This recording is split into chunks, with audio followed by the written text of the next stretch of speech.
Good morning, everyone. It's the end of the week at City Hall. Each weekend, I like to come and talk with you about some of the things that have gone on in the week and what we might expect in the week to come. As you know, today is St. Patrick's Day, March 17th, and the flag celebrating all of our Irish residents will be flying in front of City Hall from yesterday is actually when it went up, and it'll fly all through the weekend in celebration of our Irish heritage here in the city. Today is also the birthday for the city of Niagara Falls. We're 131 years old today, so happy birthday to all city residents for our city. We anticipate being downtown today for not only the celebration of St. Patrick's Day, but also a celebration of the city's birthday. So if you are available, please come on downtown. The festivities, I believe, start around 5 o'clock. So come on down to the Convention Center on Old Falls Street and celebrate not only all things Irish, but also celebrate the city's birthday.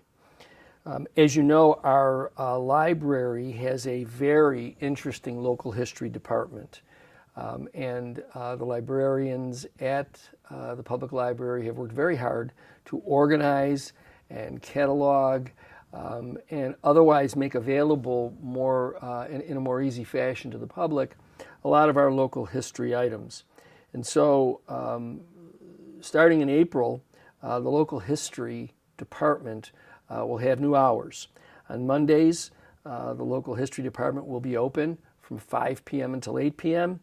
On Tuesdays, they will be open from 9 a.m. to 4 p.m. A change is Wednesday. They will now be open Wednesday from 9 a.m. to 4 p.m. and on Thursdays from 9 a.m. to 4 p.m. So Tuesday, Wednesday, and Thursday from 9 a.m. until 4 p.m. and on Mondays 5 p.m. to 8 p.m. If you haven't been down to the local history department, I would strongly suggest that residents go on down there to see just what we have in terms of the history of our city. We will be welcoming in the coming week the Northeast Modern Language Association. This is their 54th annual national convention, 54th annual national convention to be held right here in Niagara Falls at our convention center, the Northeast Modern Language Association, and we welcome them to our city. They'll be here next week from the 23rd until the 26th. I've just returned from a trip to Albany to update our state officials on our efforts to secure property that has long been dormant, held by a property owner for over 2 decades, who has done absolutely nothing with the property. The interesting slogan that they have is to admit that they've done nothing for 25 years, but their slogan is, we know we've done nothing for 25 years, but we're here now. The funny thing is that we've been hearing that they're here now in different fits and starts.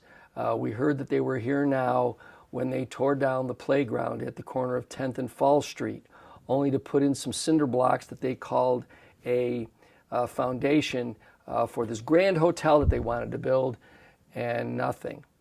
We heard that they were here now when they wanted to build a 20-story resort hotel and spa at the Turtle location.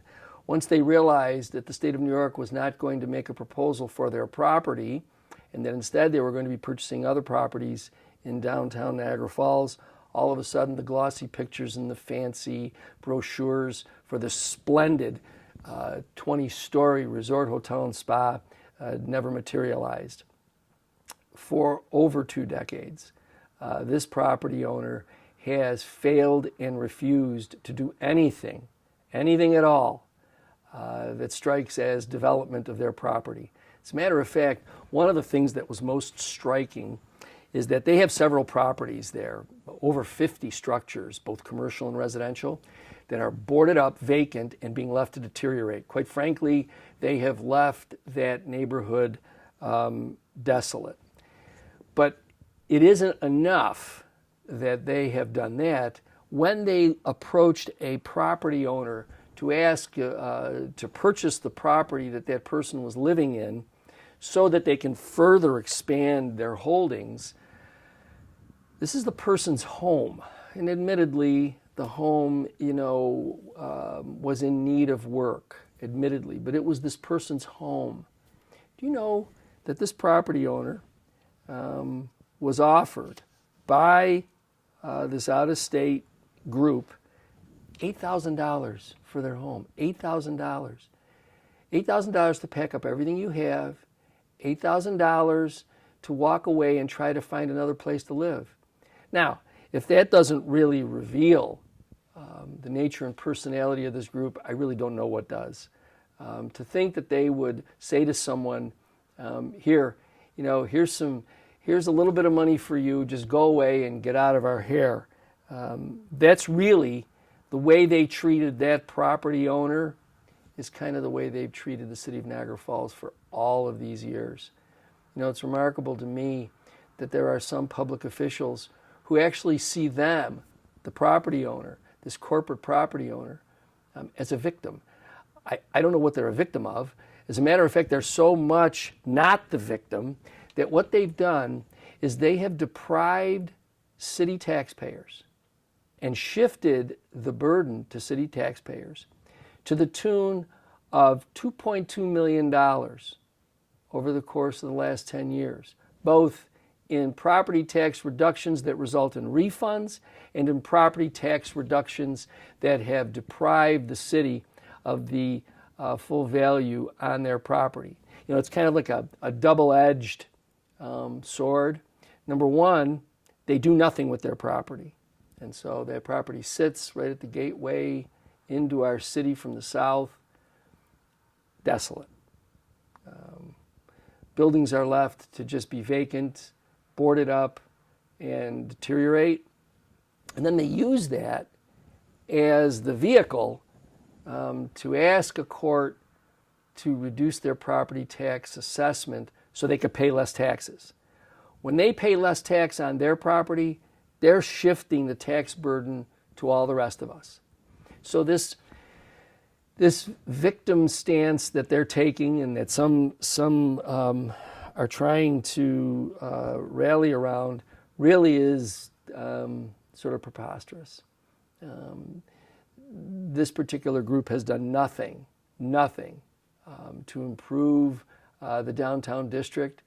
They have stood in the way of hoteliers. I was advised by the Hotel Motel Association that many of their members were looking for property to build. And of course, there's only limited space downtown, except for the 142 acres that this property owner has that they've done nothing with in over 2 decades. So I updated our state officials on the fact that we continue to move forward with our efforts to take some of their property from them and really put it back to good use. Our state officials were enthused that the city has not given up on that. As a matter of fact, some of the state officials were wondering why we just didn't take all of the property. And of course, we are really approaching our eminent domain proceedings with what we believe we need for the project that the conceptual project that we've proposed. An idea that somehow or another, after 25 years of doing nothing, now there's this $1 billion project that's going to be put into that space. It sort of begs the question, there have been no plans filed, there have been no permits drawn.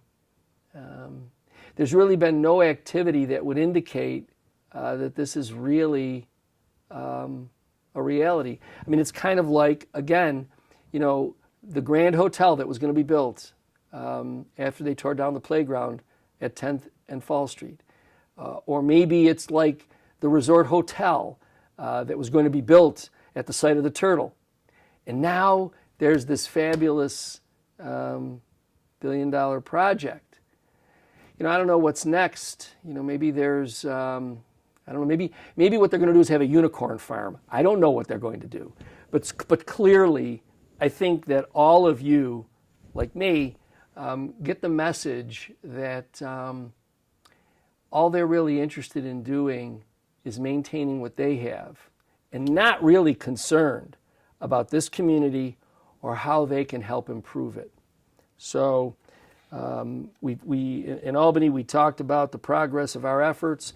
We also talked about, the question of acquiring the property. How does that happen in terms of the fair market value? Much has been made about the use of community block grant funding. Well, we've listened. This administration and this government has listened to the public. We've consulted with our council members.